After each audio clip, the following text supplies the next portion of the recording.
Every thought is a prayer, because every thought is a manifestation. Whatever's going on for you internally is going to be reflected for you to be able to experience. So not every single thought that you think is going to manifest, because we live in a three-dimensional time-space reality where there is polarity, which means that things don't manifest instantaneously, in case some people are always operating in the negative emotions, which mean negative thing after negative thing will keep happening, and as soon as they think of something, it manifests straight in front of them. So we do have a time lag, and your thoughts do create your reality, but because of the time lag, it means that you have the time to be able to guide your thoughts to better feeling thoughts, because they are going to manifest, but it's the dominant thoughts that you are thinking about, the thoughts that you think about most often.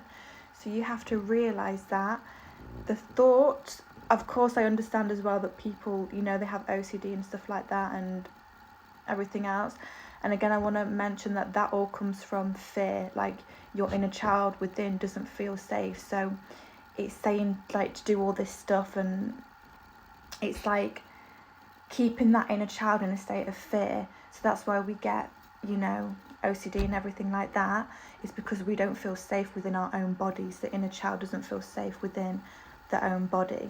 But you have to realize that thoughts like that go on and over and over and over, of course they're not going to manifest if you understand that the feelings are more important than the thoughts.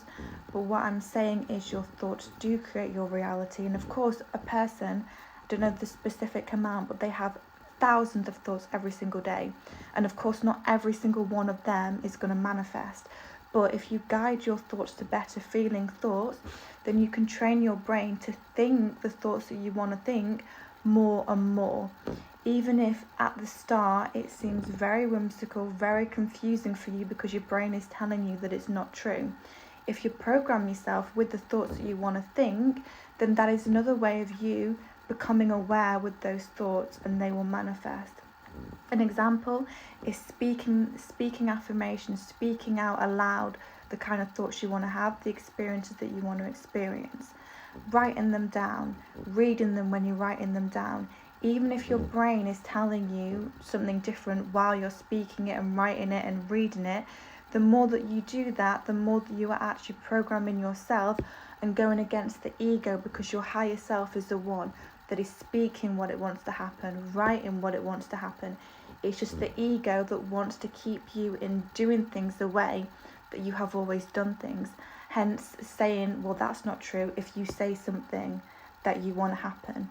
So it's about understanding, of course we all have an ego, and the ego's job is to keep us all safe. And that's the reason as well, when it comes to people that have OCD and intrusive thoughts and stuff like that, that's your ego keeping you safe, because it believes that you need to live in a fearful state to keep you safe, because your inner child, like I've mentioned, doesn't feel safe. And there would have been a time during childhood where you felt fear, and that at the time would have made you feel safe, because you would have been, aware that something's going on for you to feel that way. But it's like that doesn't belong in the now, but your ego still thinks and believes that it does. So it's about understanding, your ego, if it can work against you if you're not training it to work for you, but you have a higher self, and your higher self can always override the ego every single time. And in fact it does, because as soon as you do new habits, your ego's going to say, well, don't do that, or we don't like doing that, because it's something new. But as soon as that habit, and you do it every single day, it now is a part of your routine. So your thoughts are changed because you've implemented that habit into your life over and over again. So that's the same with changing the thoughts that you're thinking, guiding the thoughts to better feeling thoughts. It is possible, anybody can do it. It doesn't matter about anything, you can all do it. But it's just how badly do you want to do it, because you're going to have to override that ego. The ego's telling you not to get out of bed, it's telling you not to do that thing that's good for your soul. But your higher self knows, of course you can do it. You've just got to override that ego. As scary as it may feel, as scary as it may seem, you can do it, and that is why you are here, to prove to yourself that you can do it. And you're guided, supported every single step of the way. Even if you don't want to believe it, the fact that you can have a belief that means that you don't believe you're not guided, means that you are guided, otherwise you wouldn't be able to have that belief that you're not. If that makes sense to you. Anyway, just, yeah.